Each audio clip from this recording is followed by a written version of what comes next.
A educação dos filhos é uma das maiores preocupações de qualquer família com criança. E também uma das principais motivações para quem planeja se mudar para os Estados Unidos. Quais são as diferenças em relação ao sistema brasileiro? Quais tipos de escolas existem? Quanto custa uma escola privada? Você é obrigado a selecionar uma opção no mesmo zip code da sua residência? E qual foi a minha experiência pessoal ao visitar quase 10 escolas para decidir onde meu filho iria estudar? Perguntas que eu vou responder a partir de agora no Passaporte Invest News. Olá, eu sou Dani Denútil, seja bem-vindo a mais um episódio da nossa série especial sobre mudança e vida nos Estados Unidos. Antes de qualquer coisa, diferente do que eu fiz nos últimos episódios, onde eu deixei as minhas impressões pro final, dessa vez eu vou inverter, vou contar logo no começo a minha experiência pessoal com a educação dos Estados Unidos. Eu já estudei aqui no passado, fazendo extensão em economia na Brown University, que fica em Rhode Island. No Brasil, eu nunca tinha ouvido falar a respeito dela, mas aqui até que é bem famosa, é onde estudaram figuras notáveis como John Kennedy Jr., Emma Watson, onde o ex-presidente Fernando Henrique Cardoso foi professor e faz parte da Ivy League. A dinâmica como aluno de universidade é muito diferente da experiência que a gente tem no Brasil, mas isso é assunto para outro episódio, porque agora a minha experiência não é como aluno, e sim como pai. Eu tenho 2 filhos, a Sarinha de 6 meses e o Léo de 2 anos e meio. Para matricular ele, eu pesquisei muitas escolas, visitei várias e algumas coisas me surpreenderam e eu quero compartilhar aqui com vocês. Antes dos 5 anos, a educação nos Estados Unidos não é obrigatória, portanto, praticamente não há escolas públicas. Onde eu tô, Orlando região, você não acha. Se você quer colocar o seu filho na escola com essa idade, vai ter que pagar do bolso. A maioria das opções para essa idade são daycares, creches, na tradução. E tem de tudo, tem daycare com pouca estrutura e metodologia fraca, até escolas super equipadas e que ensinam 4 idiomas por dia. Por ser daycare, a flexibilidade é muito grande. Muda de escola para escola, mas você geralmente pode levar qualquer horário entre 7 e 9 da manhã e pode buscar qualquer horário antes das 5 da tarde. Não precisa nem avisar, é só chegar. Vários daycares oferecem a possibilidade de pagar para ter acesso a câmeras. São sem áudio, mas você consegue ver o seu filho ou filha, o que pode ser um baita alívio, um suporte interessante, especialmente no início, nesse processo de adaptação. O grande problema, que para mim foi completamente inesperado, é a disponibilidade de vagas. Extremamente escassa, não dá conta da demanda. Das cerca de 10 escolas que eu visitei, só 3 tinham disponibilidade imediata, o que significa que eu não consegui matricular o meu filho nas minhas 2 prediletas. A questão da alimentação varia bastante. Algumas escolas para essa idade não fornecem nada, você tem que mandar todas as refeições, 2 a 3. Outras fornecem tudo e algumas ficam no meio do caminho. Por exemplo, fornecem o almoço e você tem que mandar o café e o lanche da tarde. O pagamento dessas escolas, o custo, funciona com cobrança semanal, não é mensal não. Depois de 6 meses, eu, por exemplo, estou mudando meu filho de escola. E esses são os valores da nova, como referência, para onde eu estou mudando ele. Matrícula anual, $210. Preço do período integral, $326 por semana na idade dele, e se fosse part-time, meio período, $263. Valores que são debitados toda segunda-feira da conta, ou você pode ir lá pagar com cartão. E aí, pode ter alguns extras, por exemplo, o serviço de acesso a câmeras é opcional e custa $10 por semana, e cobranças extras caso você ultrapasse o período limite de buscar na escola, coisas desse tipo. Geralmente são 2 os aplicativos que usam por aqui. O ProCare, onde a escola informa as atividades do dia, quantas vezes trocou a fralda, o que o seu filho comeu ou não, manda fotos, recados para os pais, e o Watch Me Grow, que é o que dá acesso às câmeras da sala. Então, o grande aprendizado que eu tive, e é a dica que eu dou para você que é pai ou mãe, é a seguinte: se antecipe. Não conte com a certeza de vaga na melhor escola. Se você deseja matricular o seu filho nos Estados Unidos, se isso está nos seus planos, entre na lista de espera o quanto antes, mesmo que seja para uma vaga daqui a 1 ano, 2 anos. As listas são longas, demoram, e quanto melhor a escola, maior a disputa. Em uma delas, por exemplo, meu filho está na posição de espera de número 58, ou seja, dificilmente vai ser chamado. E outra coisa, a partir dos 5 anos, a escola pública pode sim ser muito boa, mas se puder pagar, em geral, as privadas tendem a ser ainda melhores. Agora vamos entender o sistema de educação nos Estados Unidos de forma mais detalhada, porque tem outras diferenças importantes em relação ao que a gente está acostumado. Os Estados Unidos são reconhecidos pela qualidade do seu ensino. Com um índice de alfabetização de 99% e um orçamento federal de $222 bilhões, o país investe significativamente em educação. Ao todo, somando os governos locais, são investidos $1 trilhão e 300 bilhões e quase 50 milhões de jovens estão matriculados em escolas públicas de educação básica no país. Segundo uma pesquisa de 2023 de um escritório de direito migratório, o perfil do brasileiro que busca vistos de trabalho temporário ou green card é o seguinte: renda média anual $55 mil, idade de 30 a 45 anos, 60% são casados e com filhos pequenos e 43% têm graduação completa ou pós-graduação. Com base nesse perfil aí, é natural, é compreensível o grande interesse pelo tema de educação nos Estados Unidos. E por isso, a gente está falando sobre o assunto nesse episódio do Passaporte Invest News. A educação nos Estados Unidos é obrigatória dos 5 aos 18 anos, variando de estado para estado. Em etapas, ela é estruturada da seguinte forma. A educação infantil começa com o chamado pre-K, a pré-escola, o pré-kindergarten. É a primeira etapa, para crianças pequenas, menores de 5 anos. Como a educação nessa idade não é obrigatória, tirando raras exceções em um ou outro estado, as escolas são privadas. Se quiser matricular o seu filho com essa idade, como eu quis matricular o meu, vai ter que pagar. Em 17 estados americanos, e a Flórida é um deles, existe uma política universal para crianças de 4 anos. Ou seja, no último ano de educação não obrigatória, esses estados oferecem um subsídio para nivelar os alunos e prepará-los para o primeiro ano da escola para valer, quase que um aquecimento. E então a educação obrigatória começa oficialmente aos 5 anos de idade no chamado kindergarten. É o start oficial da educação de seu filho e dura um ano só. Na sequência, começa a educação fundamental, é a famosa elementary school. Na maioria dos estados, ela vai do 1º ao 5º ano. Foca no desenvolvimento de habilidades básicas em leitura, escrita, matemática, ciências sociais e naturais, além de educação física. Depois vem a educação média, middle school ou junior high, todos sinônimos. Geralmente abrange do 6º ao 8º ano, crucial para a transição entre infância e adolescência, com ênfase em ciências, história, artes e esportes. Dura 3 anos, começando aos 11 ou 12, com uma grade curricular que inclui disciplinas obrigatórias e eletivas. E aí vem a educação secundária, ou high school, ou ainda senior high school. Vai do 9º ao 12º ano e prepara os estudantes para a educação superior ou para o mercado de trabalho. Também inclui matérias obrigatórias e eletivas, muito mais eletivas ainda nessa etapa, conforme os interesses dos alunos.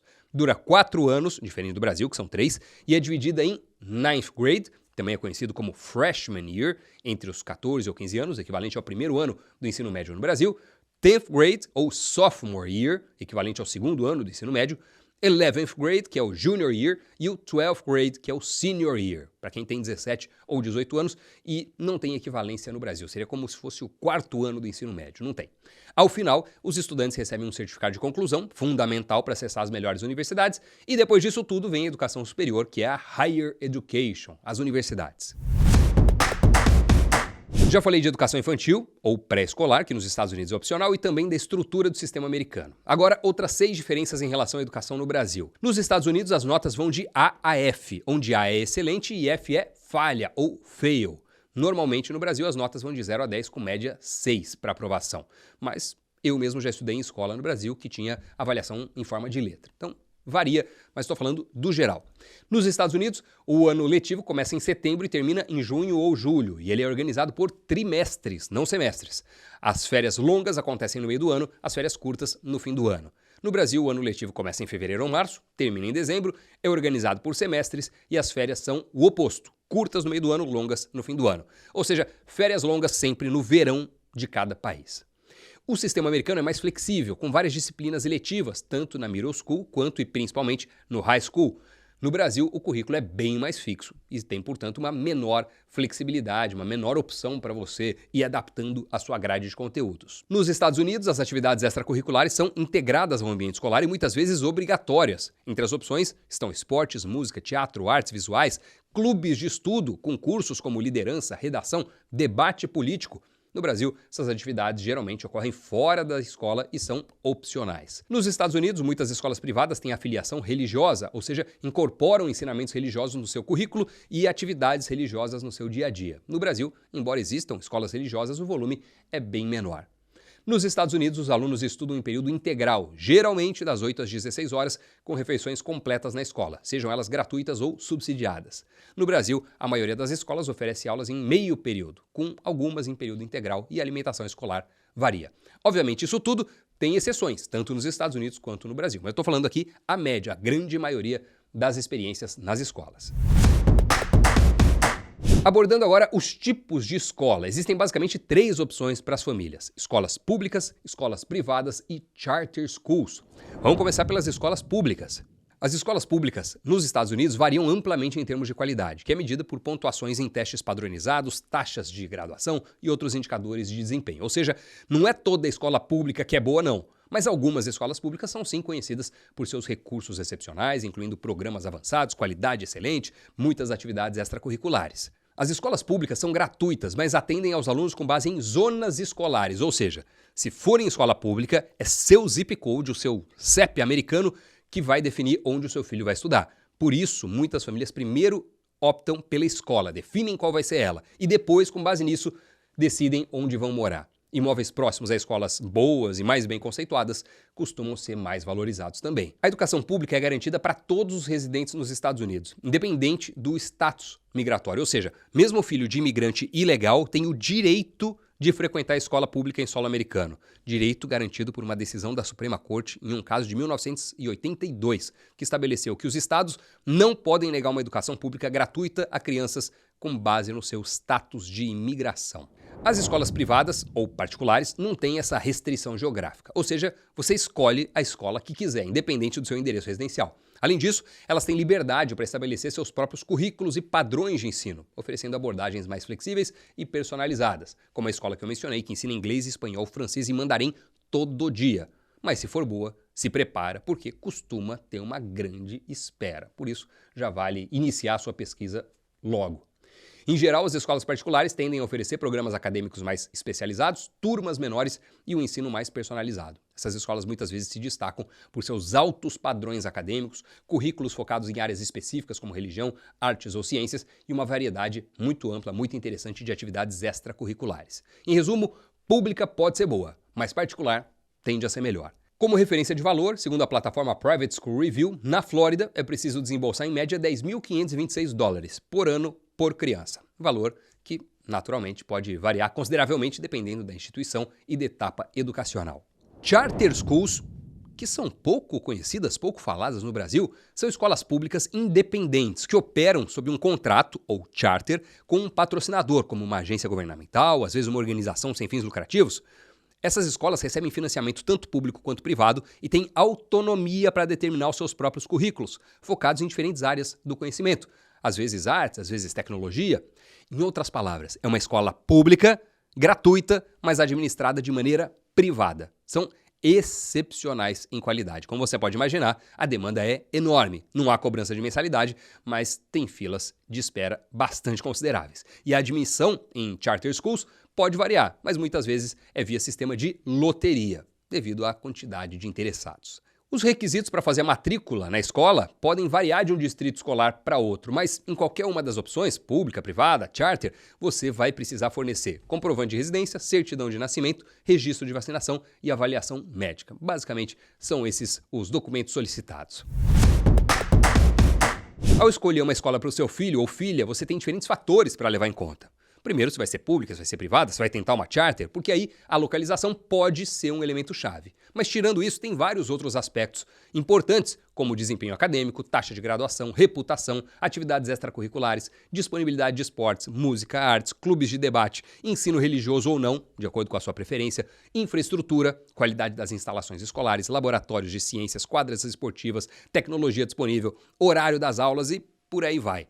Existem várias ferramentas online que podem te ajudar nesse processo de avaliar e comparar as escolas, mas duas das mais famosas são a Great Schools, esse site que fornece avaliações de escolas com base em dados de desempenho acadêmico, avaliações de pais e outras métricas importantes, e a NIT, outra ferramenta popular que oferece classificações e avaliações detalhadas de escolas baseadas em uma variedade de fatores, incluindo desempenho acadêmico, diversidade, esportes, atividades extracurriculares e por aí vai. Olha, o que faz muitas famílias tomarem a difícil decisão de mudar de país é garantir um futuro de mais oportunidades para os filhos, e isso passa inevitavelmente pela educação. Nos Estados Unidos existem muitas opções interessantes. Eu espero que esse programa tenha contribuído para jogar uma luz sobre o assunto. Como certa vez disse o Nelson Mandela, a educação é a arma mais poderosa que você pode usar para mudar o mundo. Investir na educação dos filhos é investir no futuro deles e também no seu próprio. Muito obrigado pela companhia nesse episódio. Deixa aí o seu comentário sobre esse assunto e também sobre os outros temas que você gostaria de sugerir para os próximos episódios. Valeu pelo like, por encaminhar esse vídeo para quem você sabe que está pensando em se mudar para solo americano, e não deixe de seguir a gente nas redes sociais, @DoniDenútil e @InvestNewsBR. Semana que vem a gente carimba mais uma página do nosso Passaporte Invest News. Valeu, pessoal. Tchau.